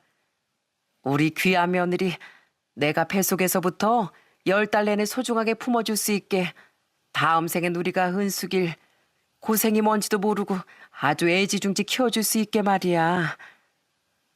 시부모님은 제 동생들이 2년 터울을 두고 차례차례 결혼했을 땐 직접 결혼식에 참석도 해주셨답니다. 전 동생들의 성화에 혼주석에 앉게 됐는데 양가 부모님께 인사를 드리는 시간에 동생들은 제게 절을 하며 자리에서 오래도록 일어나지 못했어요. 감회가 새로워서인지 동생들은 둘 다 똑같이 눈물을 멈추지 못했던 거예요. 착한 올케들도 그런 동생들의 마음에 공감했는지 옆에서 아주 눈물을 뚝뚝 흘렸죠. 때문에 공들여 화장했던 제 얼굴도 결혼식 때마다 눈물바다가 되었죠. 그리고 결혼식이 끝난 뒤 시부모님의 얼굴을 보니 두 분의 눈도 퉁퉁 부어 있더라고요. 애미 네가 우는데 어떻게 우리가 눈물을 안 흘릴 수가 있겠니? 이제 동생들 둘 다 좋은 집안에 장가까지 보냈으니 네 숙제는 다 끝났다. 고생했다 애미야. 정말 장하다 장해. 시부모님의 말씀에 꼭 내가 살아온 세월을 인정받는 것 같아 참 감사했습니다. 전 시부모님을 정말 오래오래 모시고 살고 싶었어요. 하지만 하늘은 그런 제 마음을 무심히도 외면했죠. 제가 결혼한 지 6년 뒤 시어머니는 백혈병 판정을 받으셨거든요. 전 그때 제 인생의 두 번째 간병을 시작했습니다. 물론 처음엔 시아버지가 간병을 하겠다고 말씀하셨어요. 하지만 전 꼭 제 손으로 시어머니를 보살펴 드리고 싶었죠. 간병하다 골병 드는 사람 수두룩하다. 병원에 갇혀서 아픈 사람만 돌보는 거 그거 할지 못 된다. 내 아내니까 내가 간병하는 게 맞다 애미야. 아니면 돈 주고 간병인을 고용하면 되고. 아니에요 아버님. 제가 어머님 옆에 있고 싶어요. 그리고 저희 아빠도 제 손으로 간병했었어요. 어머님은 저한테 진짜 부모님 같은 분이세요. 그러니 제가 있게 해주세요. 죄송하지만 저희 애들만 잘 좀 부탁드려요. 남편도 시아버지도 제게 정말 고마워했어요. 제게 고맙고 미안한 건 시어머니도 마찬가지였죠. 평생 고생하며 산 널 이렇게 또 고생시키고 싶지 않았는데 미안하다 애미야. 아니에요. 제가 어머님을 더 잘 모셨으면 이런 병에도 걸리지 않게 해드렸을 텐데 제가 더 죄송해요. 별걸로 네 탓을 다 한다. 에휴, 이런 착한 네 옆에 엄마로서 오래오래 있어주고 싶었는데 왜 갈수록 이렇게 몸이 말을 안 듣는다니. 꼭 나으실 수 있어요. 부정적인 생각은 아예 하지 마세요. 아셨죠? 절 위해서라도 약해지시면 안 돼요. 전 과거 시어머니가 그러셨듯 매일 밤 물을 떠놓고 기도했습니다. 하지만 하늘은 늘 제게 너무 비정했어요. 시어머니는 결국 1년의 투병 끝에 세상을 떠나셨거든요. 어머님, 나중에 우리 애들 대학 가고 결혼하는 것까지 다 보고 가신다고 했잖아요. 근데 이렇게 빨리 가시는 법이 어딨어요. 아직 해드리고 싶은 게 얼마나 많았는데요. 그러지 마라 애미야. 가뜩이나 윤철이보다 네 걱정을 더 많이 하면서 떠난 사람인데 네가 이렇게 네 시애미를 못 놔주면 어떻게 편히 하늘로 갈 수 있겠니? 넌 최선을 다했다. 그러니까 이젠 편히 갈 수 있게 도와주자꾸나. 시아버진 시어머니를 보낸 후 많이 힘들어하셨습니다. 시아버진 집에서도 이불 가게에서도 늘 시어머니와 함께 쉬었으니 많이 외로우셨던 거예요. 남편은 시아버지를 많이 걱정했지만 당시 남편의 회사가 굉장히 바빴을 때라 야근의 주말 근무도 늘었었어요. 저는 그런 남편 대신 시어머니의 빈자리를 채워드리고자 노력했죠. 전 시어머니를 대신해 시아버지와 함께 이불 가게를 운영하기 시작했어요. 그냥 애미 넌 쉬어도 된다니까. 애들도 이젠 꽤 컸는데 집에서 하루 종일 쉬면 뭐해요. 아버님이랑 장사도 하고 수다도 떠는 게 훨씬 즐거워요. 전 집에서도 방에 있기보단 거실에 나와 시아버지 곁에서 주로 시간을 보냈습니다. 시아버진 평소 시어머니와 함께 TV를 즐겨보셨는데 시어머니가 돌아가신 후론 혼자서 멍하니 TV를 보곤 하셨어요. 전 그런 시아버지 옆에서 생전 시어머니가 그러셨듯 종알대곤 했죠. 아휴, 세상이 말세네요. 저런 흉악범이 판을 치게 두고. 아버님, 위험하니까 언제든 제 옆에 붙어 다니셔야 돼요. 제가 아버님 꼭 지켜드릴 거예요. 이야, 요즘 트로트 가수는 역시 저 사람이 최고인 것 같아요. 저 콘서트도 너무 가보고 싶은데 나중에 같이 표 예매해서 갔다 올까요, 아버님? 남편한테 애들 봐달라고 하고 저희 둘이서요. 너무 재밌겠죠? 아버님, 비 오는데 파전에 막걸리 어떠세요? 아니다. 우리 김치 좀 부쳐 먹어요. 제가 아주 바삭바삭하게 튀겨드릴게요. 부족했겠지만 전 그렇게라도 시아버지의 허전함이 채워지길 바랬습니다. 그런 제 마음이 전해졌는지 다행히 시아버진 점차 기운을 차리셨어요. 고맙다, 애미야. 너도 마음이 마음 같지 않았을 텐데 나까지 챙겨주느라 애쓴 거 다 안다. 너 아니었으면 내가 네 시애미 없이 어떻게 살았을지 모르겠구나. 아마 네 시애미 뒤를 따라 가고 싶었을지도 모르지. 그런 말씀 마세요, 아버님. 절 두고 어딜 가세요. 어머님도 안 계신데 아버님까지 안 계시면 제가 못 살아요. 아버님만큼은 제가 꼭 오래오래 효도하면서 모시고 싶어요. 그러니까 아버님만은 꼭 제 곁에 오래 계셔야 돼요. 약속. 남편은 자기 대신 시아버지의 기운을 차려드린 제게 정말 고마워하더라고요. 저는 그런 남편과 제가 먼 훗날엔 시부모님처럼 사이좋고 행복한 노부부의 모습으로 변할 줄 알았어요. 그런데 언젠가부터 남편이 제게 쌀쌀맞아지기 시작하더군요. 당신은 화장도 안 하고 살아? 뭐? 내가 언제부터 화장을 했다고? 뭔 새삼스런 소리야. 나도 중요한 날엔 하지. 근데 맨날 가게랑 집만 왔다 갔다 하는데 화장할 일이 뭐가 있어. 그럼 그 처진 눈가라도 어떻게 해보든가. 솔직히 너무 관리 안 되는 당신 보면 난 요즘 여자로도 안 느껴져. 기가 막혀. 이 인간이 뭘 잘못 먹었나? 왜 갑자기 시비야? 나이 들면 주름은 자연스럽게 생기는 거지. 나 그래도 살 안 찌려고 운동도 열심히 하고 있고 피부 기초 화장품도 열심히 바르고 있는데 왜 그런 말을 해? 저기 저 TV에 연예인 안 보여? 누가 저 사람을 40대 후반이라고 보겠어. 그에 비해 당신 얼굴 좀 봐. 내 친구 녀석 하나는 이번에 6살 어린 여자랑 재혼한다더라. 사진 보니까 무슨 연예인 같던데 어찌나 부럽던지. 뭐? 당신 지금 다른 여자랑 살고 싶다는 거야? 뭐야? 마누라가 연예인 같길 바라면 돈 많이 벌어와서 나도 피부샵 회원권 같은 거 끊어주던가. 아님 성형을 시켜주던가. 그것도 아님 나 두고 나가서 새장가 가든가. 기분 상하게 진짜. 남편은 점점 제 외모에 대해 못마땅해했고 연예인이나 친구의 어린 새 아내 등과 절 비교하며 불만을 표하더라고요. 진짜 기가 막혔습니다. 남편은 나이에 비해 동안인 편이었는데 그렇다고 지나치게 어려 보이는 편도 아니었고 외모가 잘생기지도 않았었어요.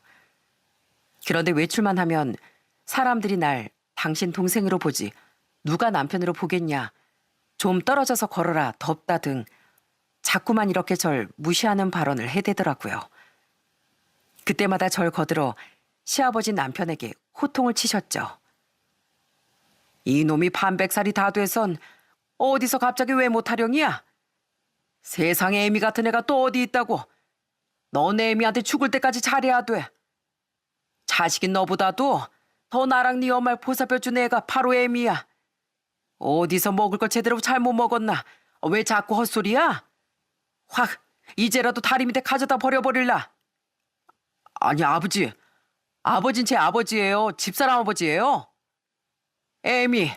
아니 우리 은숙이 애비다. 왜? 너 또 한번 애미한테 막 해봐. 집에서 확 쫓아내버릴 거니까. 때문에 남편은 시아버지 앞에선 좀 조심하는 것 같았지만 제겐 점점 더 쌀쌀맞아져 갔습니다. 친구 만난다, 회식한다, 등산한다 등의 핑계로 계속 밖으로만 나돌기까지 하면서요. 너무 속상했어요. 친구 이야기를 들어보니 부부는 나이 들면 다 의리로 사는 거다. 우리 남편도 이제 날 아내가 아니라 남동생 대하듯 한다 라고 말하기에 속상하지만 다 이렇게 살게 되는 거구나 싶었죠. 그런데 남편이 변한 지 1년쯤 지났던 어느 날 숨을 죽이고 있던 불행이 또다시 우리 집을 덮치더라고요. 아버님, 아무래도 안 되겠어요. 우리 병원 가요. 아버님 분명히 무슨 문제가 생긴 거예요. 시아버진 점점 입맛이 없다며 식사도 멀리 하시고 살도 자꾸만 빠지셨습니다. 몸이 안 좋아 보이시는데 자꾸만 말씀을 안 하시길래 전 시아버지를 추궁했었는데요. 그제서야 시아버진 사실 요즘 몸이 안 좋다고 몸 상태를 설명하시더군요. 몸 이곳저곳이 아플 땐 그냥 늙어서 장기도 아픈가 보다 생각했었다. 입맛 없고 살이 빠지는 것도 다 나이 들어서 그런 줄 알았어. 근데 애미 네가 내 걱정을 평소에도 얼마나 많이 하니. 괜히 노아 때문인데 너 걱정시키기 싫어서 입을 다물었었던 거다. 그런데 혈변까지 보게 되니 나도 이젠 슬슬 무섭더구나. 내가 진짜 미쳐. 그걸 왜 참으세요? 아버님 연세엔 작은 병도 쉽게 지나치면 안 된다고 말씀드렸잖아요. 하루 종일 아버님이랑 붙어 있었는데 그것도 모르고 제가 바보였어요. 제가 그런 줄도 모르고 전 아버님한테 밥 좀 더 잡수시라는 말만 했잖아요. 아니다, 애미야. 나도 아픈 지 그렇게 오래 안 됐어. 미안하다. 울지 마라. 시아버진 그냥 제가 놀라서 눈물을 터뜨린 줄 아셨겠지만 그게 아니었어요. 들어보니 시아버지 증상이 꼭 저희 아빠가 말기암 판정을 받기 전의 증상과 비슷했기 때문이었죠. 저는 시어머니에 이어 시아버지까지 잃게 될까 봐 너무 겁이 났어요. 그래서 얼른 병원에 모시고 갔는데 하늘은 제게 너무도 잔인했습니다. 시아버진 돌아가신 아빠와 똑같이 말기암 판정을 받고 말았거든요. 그리고 시아버진 암 판정과 동시에 시한부 판정을 받으셨죠. 안 돼, 아버님. 저 아버님까지 잃을 순 없다고요. 아버님마저 없으면 전 어떡해요. 아버지, 그동안 제가 제대로 못 챙겨드려서 죄송해요. 정말 죄송해요. 정말 하늘이 무너지는 것 같더군요. 매일 밖으로만 나돌던 남편도 충격을 받았는지 시아버지의 손을 붙잡고 흐느꼈죠. 시아버진 바로 병원에 입원하셨고 전 그렇게 인생의 3번째 간병 생활을 시작했습니다. 저는 시아버지께 어떻게든 희망을 드리려고 노력했어요. 아버님, 환자의 의지에 따라서 병도 도망갈 수 있다는 거 아시죠? 시한부 판정을 받고도요. 오래 사시는 분들도 많대요. 그러니까 절대 희망 놓으시면 안 돼요. 아셨죠? 저를 위해서라도 꼭 삶의 의지를 놓으시면 안 돼요. 알겠다, 애미야. 내가 널 위해서라도 살아보려고 발버둥 쳐보마. 전 기적이 내리길 간절히 바랐습니다. 하지만 시아버진 암 선고를 받은 지 2달 만에 결국 호스피스 병원으로 옮겨지고 말았어요. 그런데 이상했던 건 호스피스 병원으로 옮겨지기 전에도 후에도 남편이 제가 없을 때만 시아버지 문병을 왔었다는 겁니다. 집에서 가끔 마주치긴 했지만 그랬기에 병원에선 남편의 얼굴을 통 볼 수가 없었어요. 당신 나 피해서 오는 거 아니지? 아니, 내가 거의 매일 아버님 옆에 붙어 있는데 어떻게 꼭 내가 없을 때만 병원에 와? 나도 바빠. 요즘 회사 일이 정신이 없어서 시간 안 맞으면 그럴 수도 있는 거지 뭐. 애들 말을 들어보니 바쁘다는 핑계로 집에도 잘 안 붙어 있는 것 같은데 이 인간이 대체 어디서 뭘 하고 있는 건가 싶더라고요.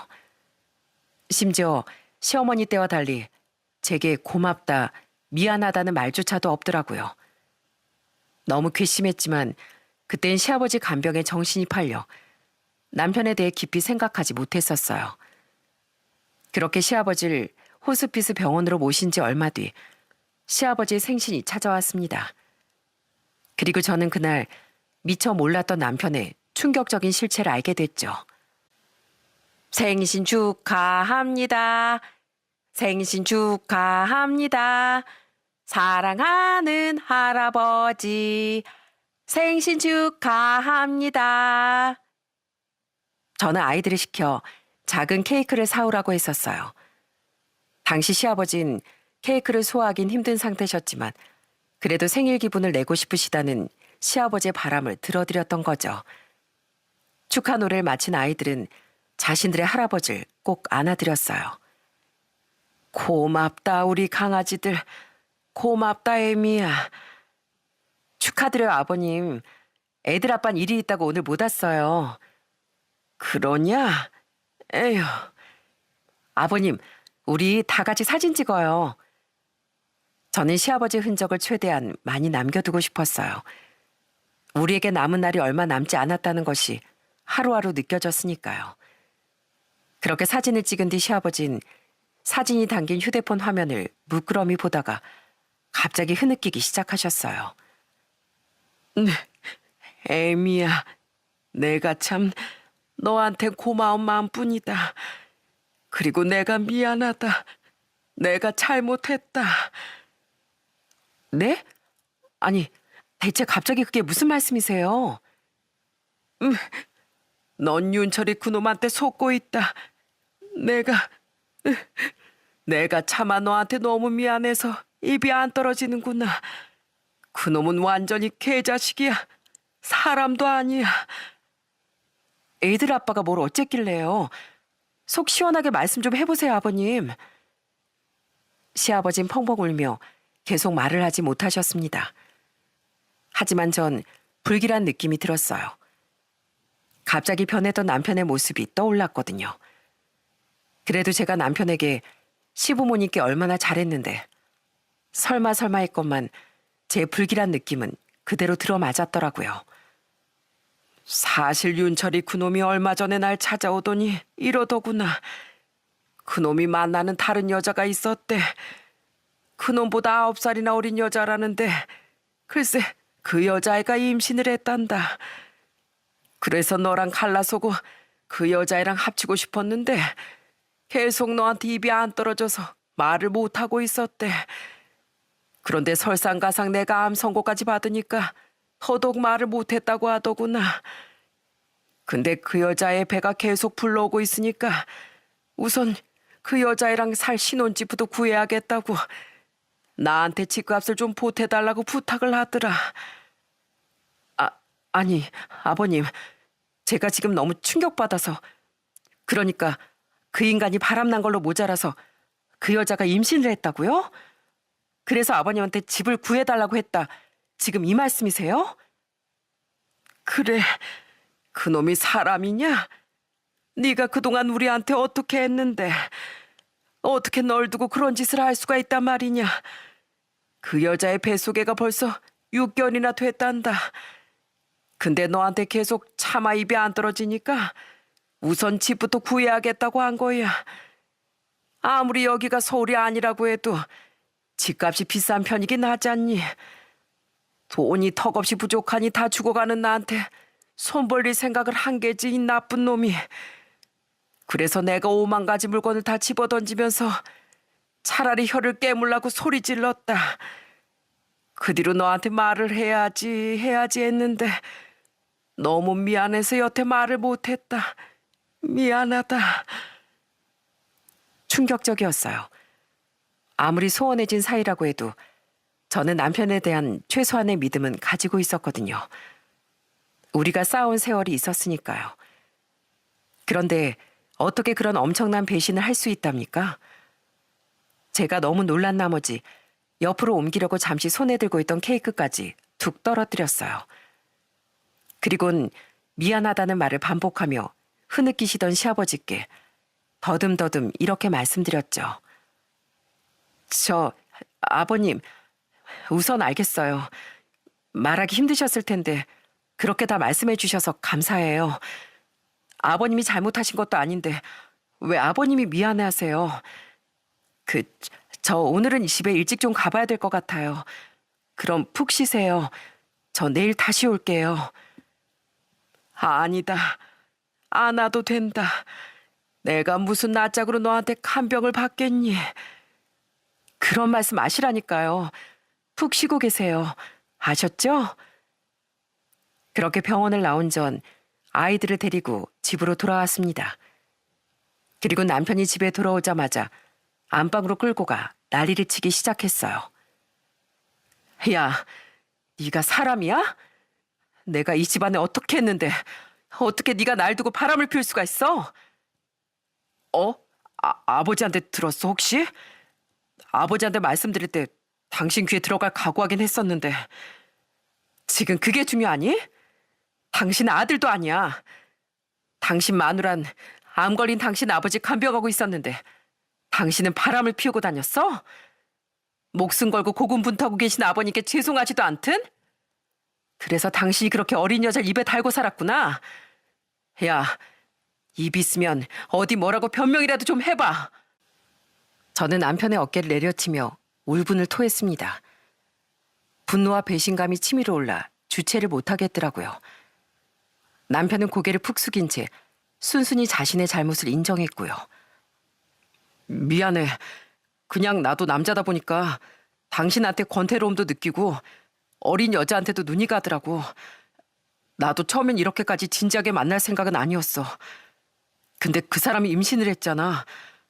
벌써 애가 6개월이나 돼서 지울 수도 없는데 내가 책임은 져야지. 나도 애만 아니면 이런 상황에서 아버지한테 그런 부탁까진 하고 싶지 않았어. 뭐? 남자다 보니까? 그딴 말로 세상 남자 망신 다 시키지 마. 그리고 진지하게 만났든 아니든 당신이 날 배신했다는 건 명명백백한 사실이야. 그 여자 뱃속에는 중요하고 우리 애들은 중요하지도 않니? 어? 우리 애들은 그래도 좀 컸지만 그 사람 뱃속에는 태어나지도 않았잖아. 애를 처음부터 아빠 없는 애로 만들 순 없잖아. 당신도 유부남 애를 임신한 그 여자도 더럽게 짝이 없다. 대체 누군데? 어떤 여자랑 바람이 난 건데? 빨리 누군지 말 안 해? 저는 그 여자의 낯짝이라도 확인하고 싶어 정체를 캐물었습니다. 하지만 남편은 끝까지 그 여자에 대해선 입을 열지 않더라고요. 계속 제게 미안하다고만 하며 기왕 이렇게 된 거 이혼해달라는 말만 하더라고요. 당연 이혼하겠지. 내가 이 지경까지 와서 당신이랑 같이 살고 싶겠어? 당신은 지구에서 제일 최악인 인간이야. 나랑 애들한테 물론이고 당신 아버지한테도 당신 말한 불효자가 또 없을 거야. 언제 돌아가실지 모르는 아버님 속을 다 뒤집어 놓고 아주 속이 시원하지? 이기적인 인간아. 당신은 언젠가 분명 천벌받을 거야. 그날 안방에서 쫓겨난 그놈은 처량하게 거실에서 잠을 잤습니다. 시아버지와 아이들 방으로 들어가려는 걸 제가 베개를 던지며 막았거든요. 자격도 없는 네가 감히 누구 방에 들어가냐고 말이죠. 그런데 이혼할 때 하더라도 상간이의 얼굴은 어떻게든 한 번이라도 보고 머리털이라도 뜯어놔야 속이 시원하겠더군요. 그래서 전 잠든 남편 몰래 휴대폰을 뒤져 상간이의 연락처와 직장 그리고 얼굴을 알아냈습니다. 상간녀는 한 은행에서 일하고 있는 은행원이었더라고요. 저는 다음 날 퇴근 시간까지 은행 앞에서 기다렸다가 배가 부른 채 퇴근하던 상간녀 앞에 나타났어요. 저기요, 잠깐 얘기 좀 하죠. 혹시 내 얼굴 알아요? 네? 누구신지... 그 인간이 내 사진 안 보여줬나 보죠? 나 이윤철 그 버러지 자식 아내 되는 사람이에요. 당신이 그놈이랑 바람나서 애까지 만든 상간녀 맞죠? 저는 그 상간녀가 뻔뻔하게 나오거나 아니면 싹싹 빌거나 둘 중 하나의 반응을 보일 줄 알았어요. 그런데 상간녀의 반응은 너무도 당황스러웠죠. 상간녀는 제 말을 듣더니 눈이 거의 튀어나올 것처럼 놀랐거든요. 들어보니까 상간녀는 남편이 유부남이었다는 걸 까맣게 모르고 있었더라고요. 네? 아내요? 아니 그게 무슨 말씀이신지. 윤철 씨는 오래전에 자식 없이 사별했다고 들었는데요. 사별이요? 당신 지금 거짓말하는 거 아니에요? 그럼 왜 그 인간이 여태 임신까지 한 당신하고 결혼을 안 했다고 생각했는데요? 그거야 돈이 묶여 있어서 당장 집을 구하기가 힘들다고 신혼집부터 구하면 애 낳고 그 뒤에 결혼식을 올리자고 해서. 윤철 씨는 이미 저희 부모님께도 인사를 다 드렸거든요. 윤철 씨 아버지께선 지금 암 투병 중이시라 인사시키기가 어려울 것 같다고 해서 전 그런 줄 알았는데요. 그 여잔 오히려 절 이상한 사람처럼 보더군요. 저도 황당해서 가족 사진을 보여줬는데 그제야 그 여잔 제 말을 믿고 털썩 주저앉더라고요. 세상에 정말이었잖아. 그럼 내가 그쪽한테 왜 거짓말을 했겠어요? 나요.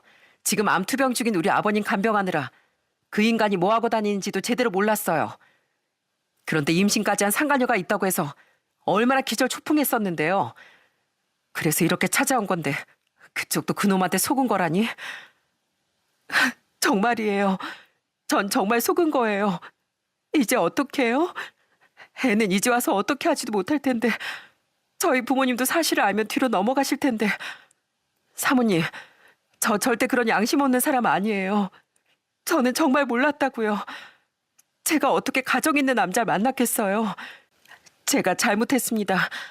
고의는 아니었지만 사모님께 상처를 드렸으니 제가 잘못을 비는 게 맞겠죠. 그런데 제 인생은 앞으로 어떡하나요? 하도 서글프게 울부짖는 모습이 절대 거짓말 같지는 않더라고요. 그 여자도 저처럼 피해자였던 겁니다. 제 남편은 자신의 욕심으로 두 여자의 마음을 농락한 거더라고요. 그 여자가 너무 불쌍하게 느껴졌어요. 저는 우선 상간녀를 일으키며 옷을 털어줬죠. 내가 오해한 건 충분히 알겠어요. 우선 뱃속에가 놀랄 테니까 눈물부터 그쳐요. 죄송합니다. 정말 죄송합니다. 상간녀는 배가 뭉친 것 같다며 택시를 잡아타곤 집으로 가더라고요. 택시에 올라타는 순간까지 죄송하다는 말을 거듭하는데 정말 측은지심이 들었죠. 그리고 그날 퇴근한 남편은 집에 들어와 난리를 쳤습니다. 머리털은 엉망진창이 되어서요. 당신 대체 가경이 직장인 어떻게 알고 찾아간 거야? 그 사람이 지금 나한테 헤어지자고 난리잖아. 애도 헤어지고 자기 혼자 키우겠대. 야근하고 회사에서 나오는데 그 사람 부모님이 회사 앞까지 찾아왔더라. 그리고는 절대 가만 안 두겠다면서 내 머리 이렇게 다 뜯어놨다고. 나한테 민사소송도 걸겠대. 뭘 잘했다고 큰 소리야? 그럼 한 여자 인생을 망쳐놓고 그 정도 대가도 안 치를 줄 알았어? 야, 이 버러지만도 못한 놈아. 어떻게 나 한 사람도 아닌 두 여자를 가지고 놀 생각을 했니?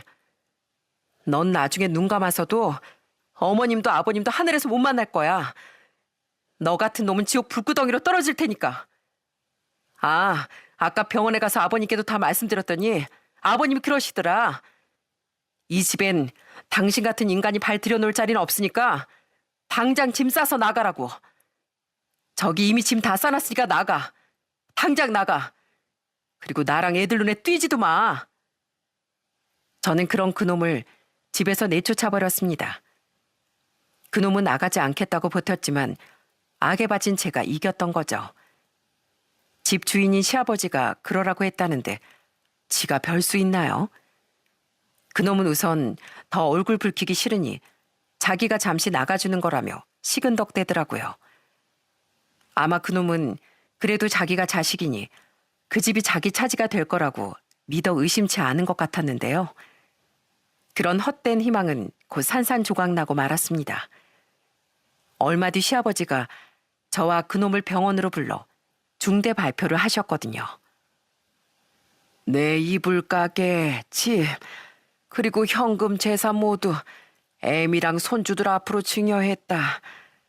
네 놈이 직구할 돈을 빌려달라고 했던 날부터 변호사 알아봐서 이미 그럴 준비를 하고 있었어. 처음엔 내가 죽고 나서 넘길 생각이었는데 아니다 싶더라. 내 두 눈 시퍼렇게 뜨고 살아있을 때 네 놈한테 단단히 본때를 보여주고 싶어서 그냥 확 처리해버렸다. 유류분인지 뭔지 법 때문에 억지로 줘야 하는 몫은 어쩔 수 없지만 그 이상은 꿈도 꾸지 마라. 네? 아버지, 아니 그래도 제가 자식인데 왜 그걸 다 애들 엄마에 주세요? 애들 앞으로 남겨진 돈도 애들 엄마 주신 거랑 마찬가지잖아요. 시끄러워 이놈아. 네가 무슨 자격으로 내 돈을 탐내? 네가 애미처럼 날 지극정성으로 간병해 주기로 했어. 네 엄마를 간병해 주기로 했어. 게다가 뭐 유부남인 걸 속이고 다른 여자 임신까지 시켜? 내가 너 때문에 하늘에 가서도 네 엄마 얼굴을 제대로 못 볼 거다. 창피해서. 난 얼마 안 남은 살 날 동안 아들은 없는 셈 치고 살 거다. 아니지. 그냥 너도 나랑 같이 하늘로 가버리자. 그런 창피하고 한심한 인생 더 살아서 뭐하냐. 아버지, 진짜 이러실 거예요? 저 지금 그 여자한테도 차이고 소송까지 당할 판인데 재산까지 안 주신다고 하면 어떡해요? 끝까지 이러시면 저도 아버지 앞으로 안 볼 거예요. 오냐, 바라던 바다. 부끄러운 줄 알아라 이놈아. 넌 언젠간 분명히 하늘에서 천벌을 받게 될 거다. 하늘이 혹시 게으름 피우면 나라도 나가서 너한테 천벌을 내려줄 거니까 각오하면서 살고. 예상한 대로 남편은 길길이 날뛰고 난리가 났습니다. 그놈은 시아버지에게 말이 통하지 않자 울며 불며 제게 악을 쓰더라고요. 당신 이러려고 지금까지 우리 부모님 간병한 거지? 이 탐욕스러운 여자야. 뭐 눈에 뭐만 보인다고 마음대로 생각해. 난 아버님 주신 돈 당신 줄 생각 추워도 없으니까. 아버님 돈이 욕심나서가 아니라 자식 자격도 없는 당신이 아버님 재산을 받는 꼴을 보기 싫어서. 그리고 당신 이혼한 뒤에 혹시라도 애들 앞에 나타날 생각은 하지도 마. 당신 아빠 자격도 없는 인간이니까. 어디 그렇게 평생 혼자 쓸쓸히 살아봐. 결국 남편은 쌍욕을 하며 병실문을 박차고 나갔습니다. 시아버진 남편이 나간 후 인생의 마지막이 부끄러움으로 얼룩지게 됐다며 흐느끼시더군요. 저는 그런 시아버지를 안고 위로해드렸어요. 아니에요, 아버님. 그건 애들 아빠 잘못이지 아버님 잘못이 아니었잖아요. 그렇게 전 남편에게서 많은 걸 빼앗고 이혼하게 됐습니다. 위자료 명목으로 전 재산 분할도 더 유리하게 받을 수 있었고 아이들의 양육권도 당연히 가져올 수 있었죠. 심지어 남편은 다달이 제게 아이들의 양육비까지 보내야 했어요. 그리고 이혼이 마무리되는 과정에서 뒤늦게 모든 진실을 들은 제 두 동생은 그놈의 회사까지 찾아가 한바탕 소동을 벌였다더군요. 동생들은 제가 걱정된다며 올케들과 함께 저희 집에 달려와 그 이야기를 해주더라고요. 괜히 피해가면 어쩌려고 그랬어. 회사 안까지 안 쳐들어갔어. 앞에서 그랬지. 막낸 그놈 얼굴까지 시원하게 날려버렸다니까. 뭐? 야, 넌 이젠 태권도장 관장이란 애가 무슨 문제 생기면 어쩌려고 그랬어. 눈알 배신한 놈인데 그게 문제야? 눈에 뵈는 게 없어서 그땐. 나쁜 자식. 자기 부모님 병수발까지 했던 조광지철 배신해? 또 우리 눈에 띄면 가만 안 둘 줄 알라고 으름장을 놨더니만 자기도 창피한 걸 아는지 얼굴 가리고 허둥지둥 도망가더라고. 동생들과 올케들은 그날 오래도록 절 위로해 주었습니다. 그 뒤로도 하루가 멀다 하고 제 걱정이 된다며 전화를 해대는데 나중엔 제가 그만 좀 하라고 말릴 정도였죠. 그리고 동생들이 찾아갔던 그날 그놈의 회사 사람이 그 광경을 목격했는지 그놈의 회사엔 소문이 쫙 났었다고 합니다. 하긴 전에 그 여자의 부모님도 찾아갔었으니 이미 소문은 어느 정도 나 있었겠네요. 창피해서 회사도 그만두고 다른 직장을 구했다면서 그놈이 제게 전화를 걸어 울분을 토하더라고요. 그래서 그 직장에서도 망신당하고 싶지 않으면 조용히 하랬더니 그놈은 바로 전화를 끊어버렸어요. 한편 또 다른 피해자였던 그 여잔 제게 연락을 해서 그놈에게 위자료 소송을 걸었다고 말해주었어요. 사기죄는 재산상 피해가 없어서 성립되기 힘들다고 하더라고요. 그래서 위자료라도 뜯어내려고요. 아이가 태어나면 친자검사를 해서 양육비도 전부 받아낼 거고요. 사모님, 제 인생이 더 망가지기 전에 진실을 알려주셔서 감사했습니다. 아니에요. 그나저나 제가 마음이 너무 안 좋네요. 그냥 하늘의 뜻이라고 생각하려고요. 아이는 친정 부모님이랑 같이 혼자서 잘 키울 생각이에요. 서로의 존재가 서로 상처일 테니 앞으로도 연락드리는 일은 없을 것 같아요. 그래도 정말 죄송하고 감사했습니다. 저도 씩씩하게 잘 살아갈 테니까 사모님도 아이들이랑 꼭 행복하게 사세요. 참 담백하고 착한 사람이었어요. 이런 사람이 어쩌다 나이까지 많은 제 남편을 만났었는지 참 알 수 없는 일이었죠. 저는 안타까운 마음에 진심으로 그 여자의 행복을 빌어주었어요. 한편 그때 그 여자의 말을 들어보니 남편은 끝까지 그 여자에게 미안하다며 매달렸다더군요. 제겐 이혼이 마무리될 때까지 제대로 된 사과 한번 안 했던 놈이 말입니다. 아무래도 저보단 어린 그 여자에게 미련이 더 남았던 것 같네요. 끝까지 정말 저질스러운 인간이었죠. 그리고 제 이혼이 마무리된 지 얼마 되지 않아 시아버진 결국 시어머니 곁으로 가시고 말았어요. 돌아가시기 전날 시아버진 제 손을 잡고 이렇게 말씀하셨어요.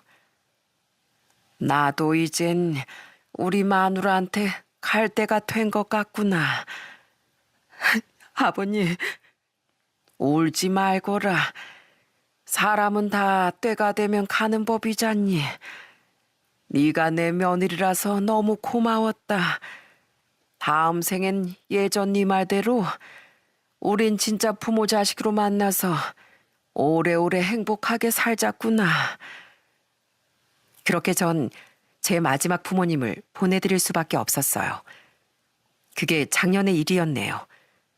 저는 각각 기일에 맞춰 시부모님의 납골당에 아이들을 데리고 찾아갔었는데요. 두 분이 그리운 마음에 아침부터 저녁까지 그 자리에 머물러 있었건만 전 남편의 얼굴은 한 번도 보지 못했습니다. 다른 날에 찾아왔었는지는 알 수 없지만 참 여전히 불효막심한 인간이라고 생각했죠. 한편 전 남편은 제게 이혼 후 딱 한 번 연락을 해온 적이 있었어요. 여보, 잘 지내? 난 못 지내. 가경이 걔가 위자료로는 부족했는지 양육비 소송까지 걸어서 나 졸지에 당신한테도 그 여자한테도 양육비 보내느라 등골이 휠 것 같아. 지금 옮긴 회사에서 연봉도 짜게 주는데 애 셋 양육비 보내고 나면 진짜 손가락만 빨고 살고 있어. 그래서 말인데 양육비 문제로 중요하게 할 말이 있다 문자를 보냈길래 전화해봤더니 그 용건은 한심하기 짝이 없더라고요. 그러니까 자기가 생활이 너무 빠듯하니 양육비를 좀 줄여달라는 부탁을 하려고 한 거더라고요. 저는 시아버지께 받은 유산도 많지 않냐면서요. 그래서 전 딱 잘라 거절해버렸죠. 아버님이 물려주신 돈은 한 푼도 쓰지 않고 아껴뒀다가 나중에 다 우리 애들 줄 거야. 그게 아버님을 위한 가장 옳은 쓰임새니까. 그러니까 당신은 한 푼도 빼먹지 말고 양육비 따박따박 보내. 아량도 사람한테나 베푸는 거지. 너 같은 버러지한테 베풀어줄 아량은 눈꼽만큼도 없어. 다행히 그 뒤론 아직까지 그 인간은 꼬박꼬박 양육비를 보내고 있답니다. 남편으로서도 아버지로서도 자식으로서도 전부 최악이었던 그 인간은 결국 그렇게 쓸쓸한 결말을 맞게 됐죠. 한편 전 지금 아이들과 잘 지내고 있어요. 제가 걱정된다며 제 동생 내외들도 자주 찾아와 준 덕분에요. 다만 집에도 저희 가게에도 온통 시부모님의 흔적이 가득하기에 두 분에 대한 그리움은 떨쳐낼 길이 없더라고요. 아직도 애미야, 은수가하고 절 부르시던 두 분의 목소리가 귓가에 생생합니다. 가끔은 그런 생각을 해요. 가끔 두 분과 나눴던 말대로 정말 다음 생이 있다면 두 분의 자식으로 태어날 수 있을까 하고요. 만약 정말 그렇게 된다면 이번 생에 두 분께 받았던 따뜻함과 사랑을 다음 생엔 아낌없이 두 분께 되돌려 드리고 싶습니다. 그리고 저희 아빠는 좀 대바라진 말이지만 제 아이로 태어나 주셨으면 좋겠어요. 이번 생에 너무 희생만 하고 가신 아빠를 이번엔 제가 돌봐드리고 싶었으니까요. 저희 아빠 시부모님 이 세 분이 남겨주신 힘으로 저는 남은 생을 아이들을 잘 키우며 씩씩하게 살아가려고 합니다. 제 삶에 더는 눈물을 흘릴 일이 없기를 여러분께서도 응원해 주시면 진심으로 감사할 것 같아요. 세상에서 가장 값지고 귀한 것 중 하나는 바로 부모님의 사랑이라고 하죠. 아무 조건 없이 날 사랑해주는 존재는 부모님이 유일하니까요. 비록 제 엄마란 여잔 아직도 생사를 알 수 없지만 제겐 엄마 외에도 저를 사랑해준 부모님이 세 분이나 계셨으니 저는 참 복받은 사람이라고 생각해요. 비록 전 남편은 제게 씻을 수 없는 상처를 주었지만 그놈으로 인한 상처보단 시부모님과의 인연이 훨씬 제게 중요하고 소중하니까요. 제 사연엔 전 남편으로 인한 분노도 분명 담겨 있습니다. 하지만 전 제 사연을 들으신 시간이 여러분께 제 전 남편의 잘못보다는 가족 간의 정, 그리고 부모 자식 간의 진심과 사랑에 대해 한번 생각해 보실 수 있는 시간이 되었길 진심으로 바랍니다. 그럼 전 여기서 이만 사연을 마무리하고 인사드릴게요. 모두 늘 행복하세요. 감사합니다.